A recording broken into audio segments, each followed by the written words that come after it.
faith invites and encourages all who are seeking a community to empower, support, and explore deeper understanding of spirituality and recovery of all kinds. We join together with our family and loved ones in our journey to enlightenment and recovery, and supporting one another spiritually without judgment or prejudice.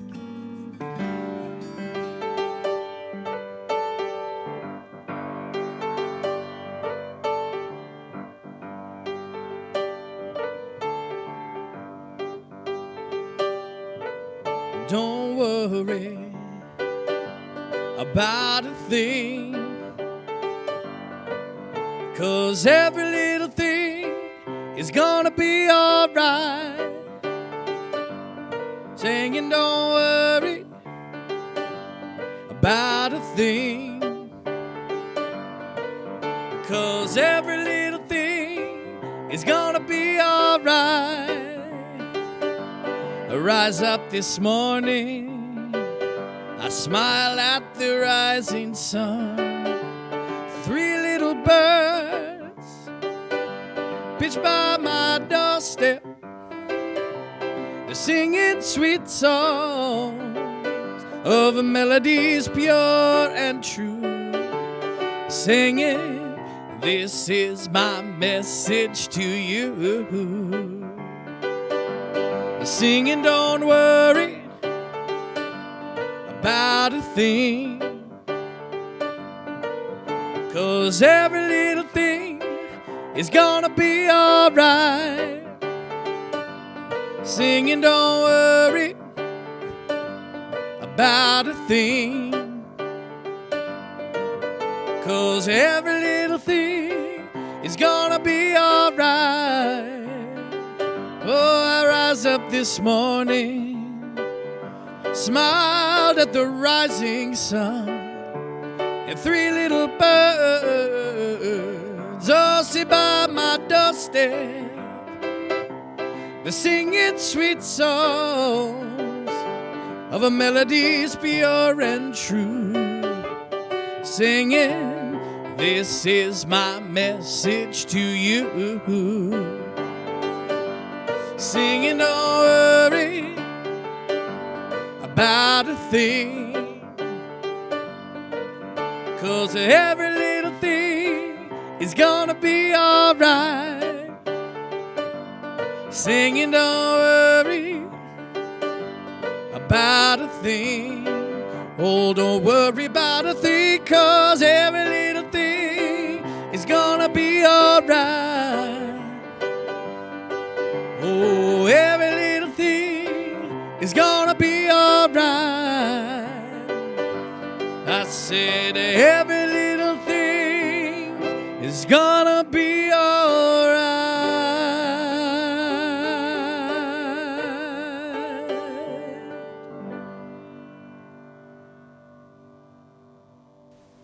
Hi, I'm Becky Rokel, and today I'm going to talk to you about the spiritual principle of storytelling. Let's start with prayer, will we? Father, Mother God, we thank you for this time together. We thank you for the people that we reach, the people that we connect to, and people that understand our message. We thank you for their families and how they support them. And we thank you for this connection and for this team of people that put this together. And we appreciate every single person's participation in this. And we say, thank you, amen. So I want to talk to you today about something that seems simple, but it's not really. It can be more complicated than it seems, I should say. And this is the principle of storytelling. We are wired for storytelling, okay? Storytelling is the activity of telling or writing stories. In other words, the power of cinematic story, right? That's why we're so enthused by cinema. Plus, it is also relating to telling or writing of stories. It's the oral storytelling tradition. So I hope that didn't make it too unclear, but I will go on and I'll try to clear it up for you here. We're wired for it, storytelling. And this is to be, when we, like me, are raised in a dysfunctional family, our wiring is different. Okay, so storytelling becomes something else. Now, sometimes storytelling as a child can get kind of crazy, especially if you're in a dysfunctional family. I always thought it was kind of interesting the way my dad told stories, but after I grew up and I learned a lot about his life and how he grew up, then I realized how he told the stories. Here's one of the storytelling ways we tell stories just in everyday life. Okay, so I'm driving to work and I'm in traffic. Everybody's in traffic, right? We're all in traffic all the time. This guy cuts me off, and I mean, I just out of nowhere, jerk, whatever I want to call him, right, cuts me off, and I'm driving to work, and the whole way I'm behind him, and I'm coming up with these stories about him, and he's more important than me, and so on and so forth. And then, I go to work, and I've had a bad moment, so I take it into work with me, and I sit with it, and I go, well, this started my day off real great, and I build this story inside myself about it. And I mean, I can, in a dysfunctional way, carry this story all day. I can bring it home to my husband. I can say, I can't believe this jerk, and how come people got to act like that, and and then my grandkids hear it, and I mean, everybody's going to listen to me because I have this story to tell. And what would I say if I didn't tell that story, right? What would I have spent my day doing if I hadn't told my story? I'm a little embedded in my story, right? I'm a little emotionally attached to it. So for a long time, I figured out something that a long time ago, that we all tell these stories. And in school, they call it history, which is his story or her story, history, right? And everything is told by history. Initially, history was the traditional oral storytelling. And even if you look at the Bible, it was told in stories for hundreds and thousands of years before it was actually written down, the things that had happened 100 or maybe 1,000 years before. And then what's the accuracy of it? What did they hold on to in that? What were they embedded by in that? So coming up the way I did, I know I've told stories to stay sober. I've told stories to use, to stay in love or to leave a love, to rise above or to hide in the shadows. So aside from those with mental health issues, the rest of us live by our own stories. It's very easy to see this, right? We do. And for years, I hear people call it baggage. Oh, this person has baggage, or that person has baggage, or they can say, call it filters. It's the filter, Well, why do they always think this way or always think that way? It's their stories. And what are we without those stories? So think about that. Without the story of what you know for a job, or what you know for money, or what you have for family, or your social status, or who we are, what are we? What are we left with in this? Okay, so why are we so stuck to these stories? So there's a lot of different reasons, and I get a list of a couple. Change is hard. It's very difficult, and it's very scary. We get something. My first sponsor used to say there's a payout. I'm getting something for it. In some way I'm getting paid to hold on to that story, right? So any one of the reasons that it happens really doesn't matter. Now, Jesus was a storyteller. He told stories by parable.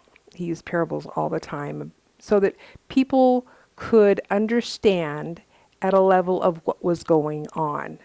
So he wouldn't say that, oh, well, this guy ran me over with his donkey and almost knocked my donkey off the road, right? His master storytelling told stories to teach people things, to teach a living legend of what was going on. What we need to do in the moment, in the day, to compare ourselves to walk in, to rise above. So one of his stories, which is my favorite, quickly becoming one of my favorite stories, is the parable of the lost sheep. I don't know if you've heard this one before, and I am not really big on the Bible, but this one really sinks in, and at the end you'll.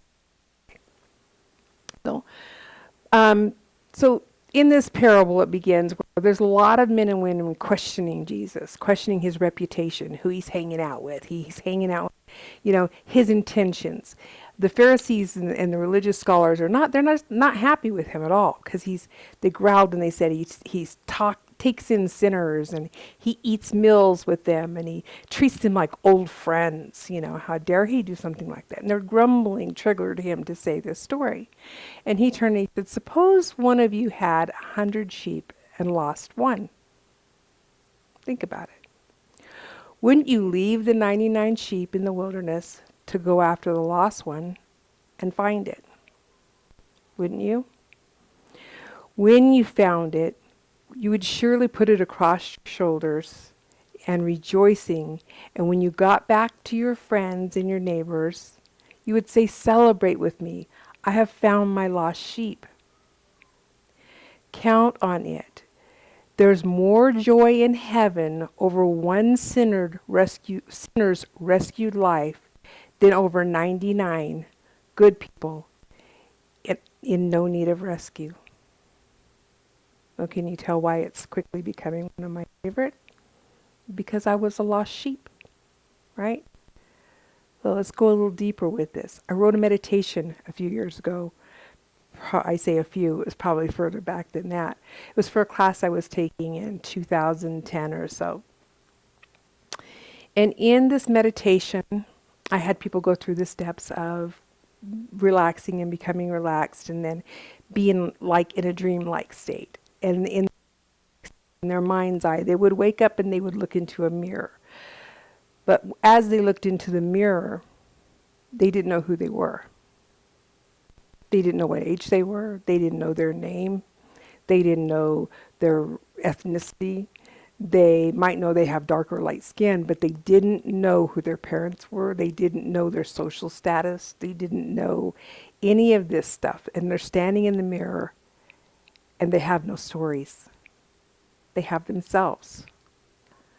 So in this meditation, when I had them come out, after I asked them to start writing a story about who they saw in the mirror. I saw this kind, lovely person with a smile. I saw this wonderful, kind, gentle soul in front of me. Whatever it is they came up with, I had them journal it after they came out of this meditation. It was quite interesting, the difference that they saw between the life that they're living versus the life that they thought they could live. So if you thought about it for a moment, and you did that meditation, and I would do it here, but it takes a lot of time. We already have Linda going to do us a beautiful meditation. If you thought about it for a minute, what would your life be what in your life would be different? How would your story show up differently? And what parts of your story might you hold on to? And what parts of your story might you let go of? Right? So everything in that gets wiped clean, and they get to start over in this meditation. But the reality is, we can wipe ourselves clean, and we can start our stories over. We can't go back to the beginning, but we can start from here and we can make a new ending, right? So if you need to write down any of this stuff, go ahead and stop the tape. No problem. I'll still be here. Just make sure you come back, okay? And we'll keep going on. What stories are you telling yourself? Are you telling yourself parables of inspiration, of love, of forgiveness, of empowerment? Or are you telling yourself stories of shadows, darkness, and doom and victimhood? What parables or stories are you living out in your life? What ones can you change? What ones can you empower? What ones can you grow, right? So what's holding you back from changing those stories? Because it's all a matter. It's our baggage, right? We can pick it up and carry it. We carry it every day.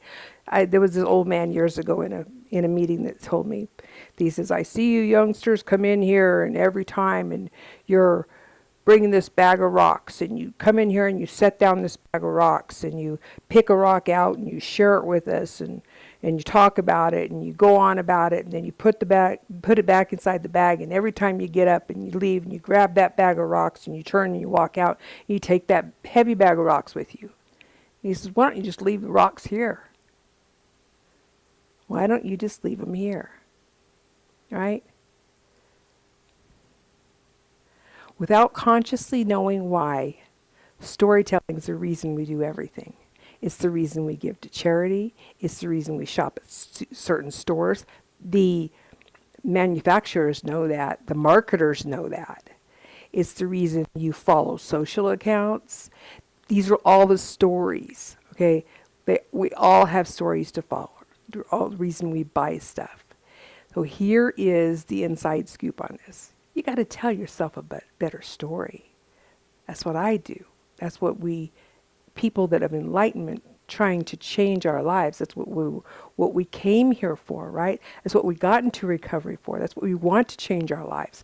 Let's tell ourselves better stories. Stories that empower us. Be realistic and be a dreamer. So you want a job that pays $100,000 more than the one you have. That's great. How can you get to there?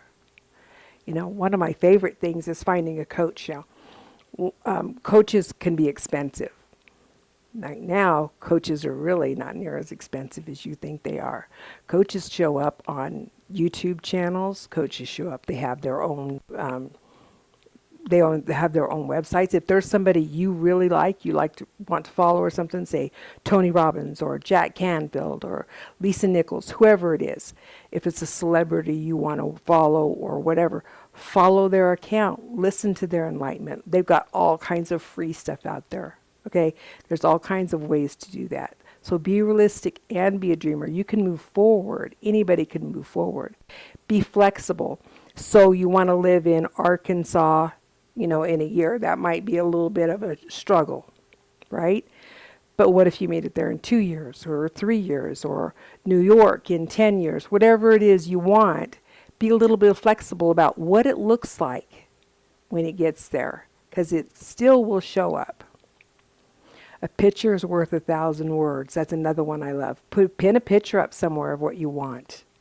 Look at the picture all the time. Put words over it. Empower me now. Anything to inspire you to remember that is the goal. That is the shot. That's the story we're saying now. Be the observer of others. Watch people. Watch people in your lives. If you're hanging around a lot of people that are negative or drab or pessimistic, nobody's saying to cut off your friends, but if you want to be empowering, pessimistic friends, if they're all pessimistic, it's going to be draining. Drain you more than it's going to raise you. So start being the observer and watching where you go, watching who you're hanging around with, and take note. Does this person empower my life? Maybe I should spend a little less time with X and a little more time with Y or J or P or whoever, Okay. Read, watch TV, like I said. Write a goal, set goals. Have it a weekly goal. Break it down. Make it a year goal, but by the end of January, I want to do this. By the end of February, I want to do this. We're telling ourselves, that we're empowering ourselves with our storytelling. My new story is I'm going to get to Timbuktu by 2022. This is what my story is. And that's what I want to do. Build yourself a bigger, brighter, and more beautiful story. That's what we got to do, right? You think about it. You can keep creating and living the same storyline and you will yield the same results.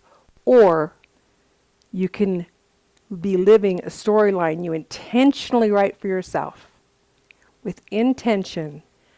Write it for yourself, taking care of yourself, putting yourself right in the moment where you want to be and where you want to live. I'll leave you with this quote from Carolyn Adams Miller. Your life is a sacred journey. It's about change, growth, discovery, movement, transformation, constantly expanding your vision of what is possible, stretching your soul, learning to see clearly and deeply, listening to your intuition, and learning to see clearly and deeply. Taking every courageous challenge and every step along that way. You are on the path, exactly where you are meant to be right now. And from here, you can only go forward, shaping your story into a magnificent tale of triumph, of healing, of courage, of beauty, of wisdom, of power, of dignity, and of love. Namaste. Hi, that was a beautiful message, Becky. Thank you. My name is Linda B., and I have the great joy of sharing with you the principle of storytelling in action. When I was asked to do this principle, I thought I might tell you a story of my own, but instead, I want to share with you one of my favorite ways to hear and learn about stories: quilting. What a wonderful gift. I have seen quilts that have been made out of onesies for each baby born into a family and made into an entire quilt.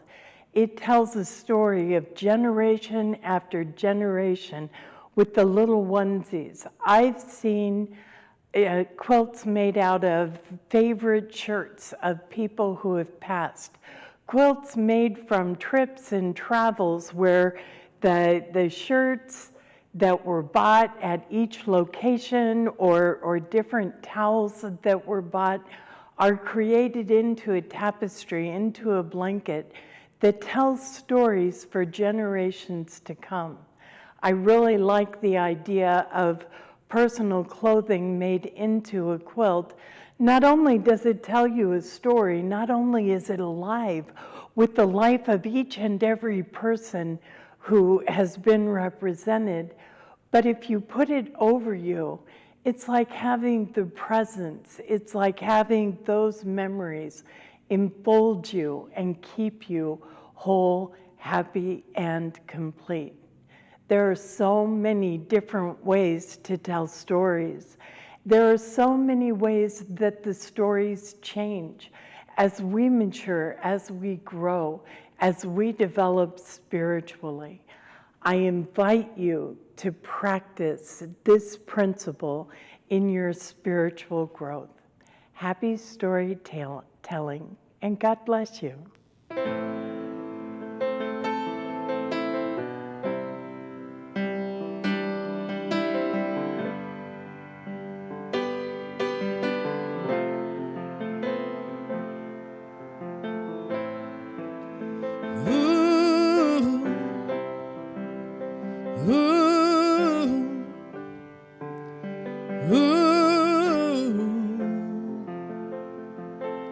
There I was, empty-handed, crying out from the pit of my despair. There you were, in the shadows, holding out your hand. You met me there. And now, where would I be without you? Where would I be? You were the voice in the desert, calling me out in the dead of night, fighting my battles for me. You are my rescue story, lifting me up from the ashes and carrying my soul from death to life, bringing me from glory to glory. You are my rescue story. You are my rescue story. You are.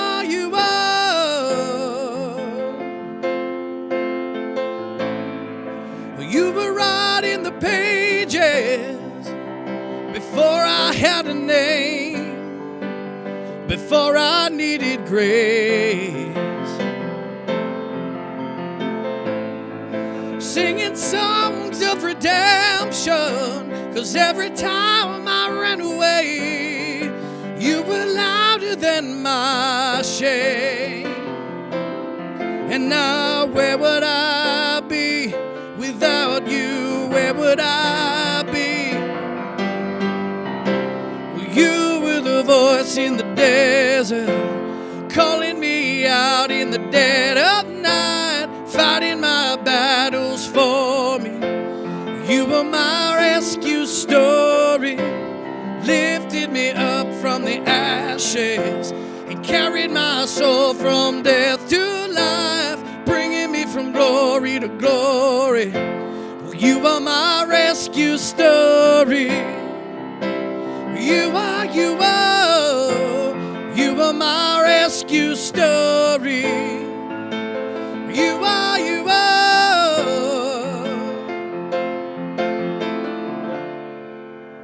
You never gave up on me. You never gave up on me. You were my testimony. Oh, never gave up on me. You never gave up on me. You were my testimony. Oh, you were the voice in the desert, carrying my soul the dead of the night, fighting my battles for me. You are my rescue story, lifted me up from the ashes and carried my soul from death to life, bringing me from glory to glory. You are my rescue story. You are my rescue story. You are my rescue story.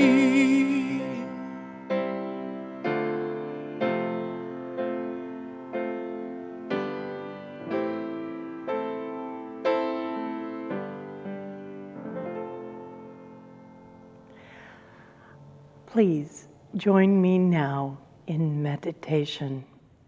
As we take these thoughts and this lesson deeper into our being, I invite you to settle back, get comfortable, take breaths, become aware of the air moving to you and through you. Close your eyes if that's comfortable for you, or perhaps you want to watch the screen. And let's joyously and comfortably let these breaths move through us. Allow yourself to breathe in history, knowing, and to breathe out joy, learning.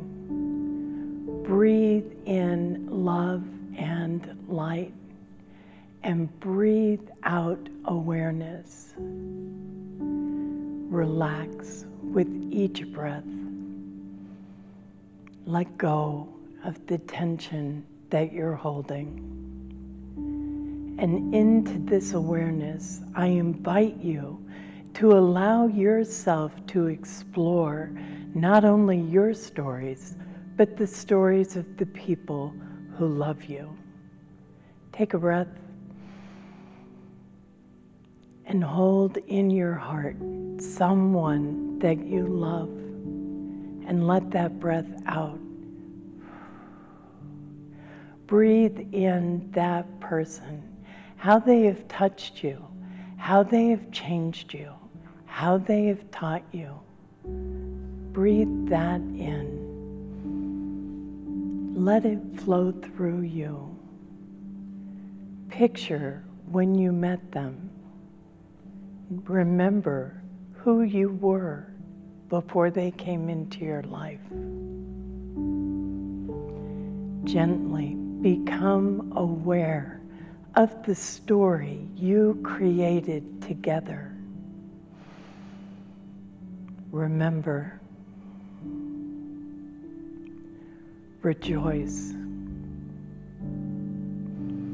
Know that you are better for having them in your life.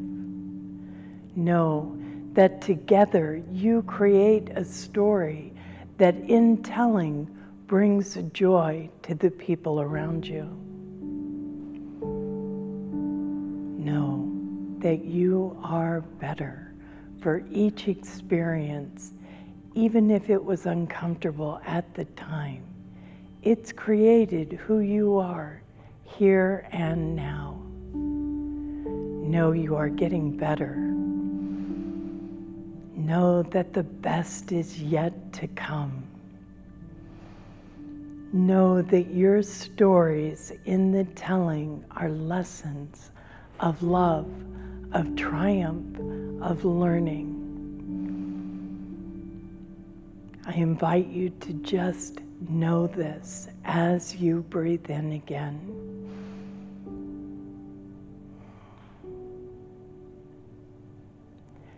When you are ready, rejoice. Open your eyes in light and love and knowing the best stories are yet to come. Thank you so much for joining us today. God bless you.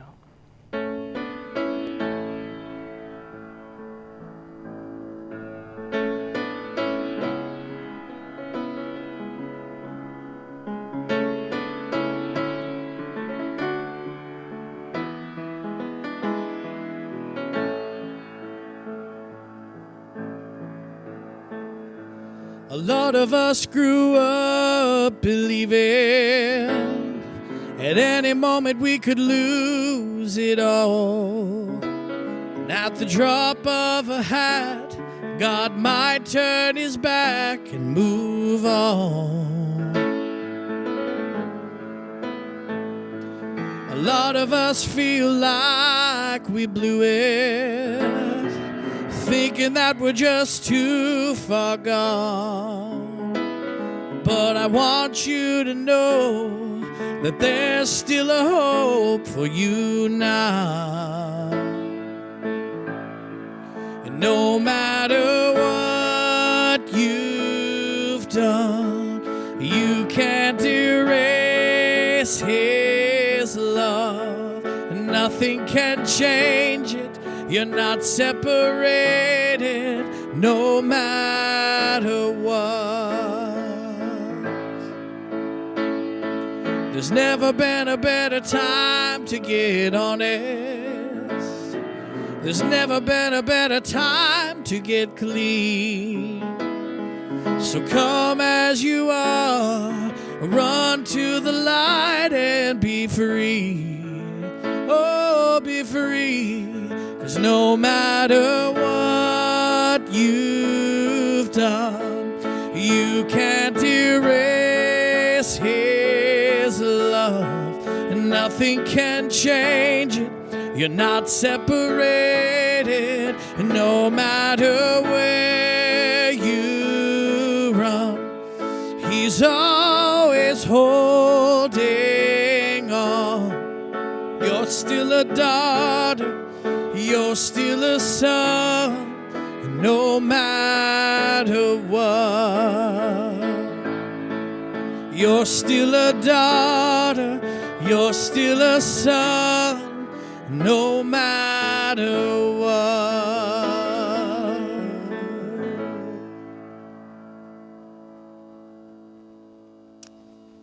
Thank you, Jody. And as we bring this session to a close, Thank you to everyone who participated and to you for attending. Thank you, thank you. And now, with the closing prayer, the prayer of St. Francis. Lord, make me an instrument of your peace. Where there is hatred, let me sow love. Where there is injury, pardon. Where there is doubt, faith. Where there is despair, hope. Where there is darkness, light. Where there is sadness, joy. O Divine Master, grant that I may not so much seek to be consoled as to console, to be understood as to understand, to be loved as to love. For it is in giving that we receive, it is pardoning that we are pardoned, and it is dying that we are born to eternal life. Thank you, and have a wonderful week.